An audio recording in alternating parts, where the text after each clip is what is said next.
It's BJP versus Sena over ex-top cops letter bomb. In fact, Devendra Fadnavis claims that the Home Minister Anil Deshmukh was not in isolation between the 15th and the 27th of February, as he claims. Let's listen in. मुझे लगता है कि कल आदरणीय पवार साहब को सही briefing नहीं दी गई थी। एक राष्ट्रीय नेता के मुंह से और जो देश में जाने माने नेता माने जाते हैं, उनके मुंह से कल गलत बातें कहलवाई है और जो प्रोटेक्ट करने का प्रयास ये कल किया गया, मुझे ऐसा लगता है कि वो पूरे तरीके से कंप्लीट एक्सपोज हुआ है। और मेरा मानना यह है कि 15 से 27 इस बीच गृह मंत्री जी जो होम क्वारंटाइन थे वो आइसोलेशन में नहीं थे।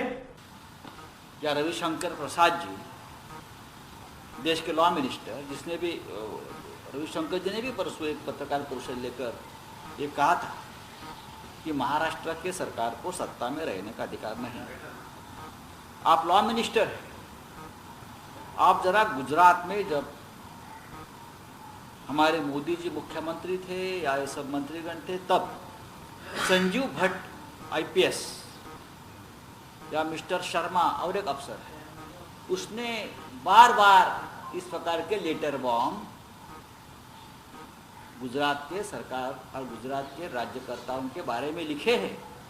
तो क्या उस लेटर के आधार पर गुजरात सरकार के पूर्व मुख्यमंत्री या आज के मुख्यमंत्री पर आप कार्रवाई करने जा रहे हो? संजीव भट्ट ने जो एलिगेशंस किए थे वो परमबीर सिंह से भी गंभीर थे। आपने संजीव भट्ट को जेल में डाल दिया है। And to get more information on this, we have my colleague Saurabh Gupta joining us. Saurabh, we just heard the BJP versus the Shiv Sena right now. Mr. Fadnavis has claimed that Anil Deshmukh was not in home quarantine between the 15th of February to the 27th of February, like he's been claiming. And also he's gone on to say that Sharad Pawar was briefed incorrectly. Well, yes, that's one part of the back and forth that you see between the government and the opposition, that whether Home Minister Anil Deshmukh was in quarantine or not, whether he met Sachin Vaze over that period or not, and whether the Home Minister was actually travelling or not. Now, there have been allegations, there have been explanations, allegations on the part of the opposition, explanations on the part of the government, but whether actually Home Minister Anil Deshmukh met Sachin Vaze or not is something that is still one person's word against another. Material technical evidence is yet to be presented by both sides.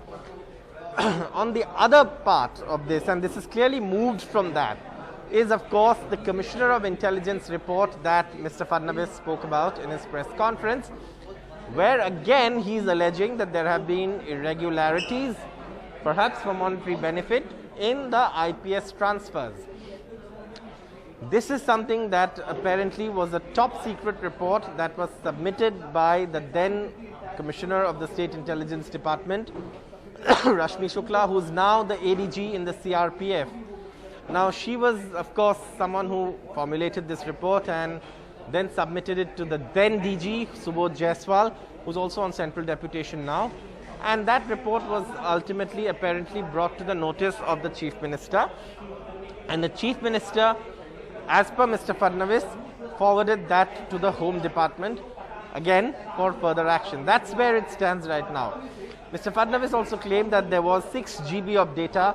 He showed us the pen drive at the press conference and said, and this data and this, the transcripts of these calls, whether there was some of them are conference calls, certainly establishes that there was merit in the allegation that these transfers, and he also alleged that the Chief Minister perhaps didn't act on it. Now the Shiv Sena is saying that look, this is all an effort by the BJP to destabilize the government, and and sources are saying that as per Mr. Fadnavis's own words, the Chief Minister has already forwarded this to the necessary authorities. So you will see this back and forth between the Sena and the BJP in the coming few days. The Sena says the government is still intact and there is no threat as much as the opposition tries. The opposition says irregularities haven't been looked into. That's where it stands at the moment.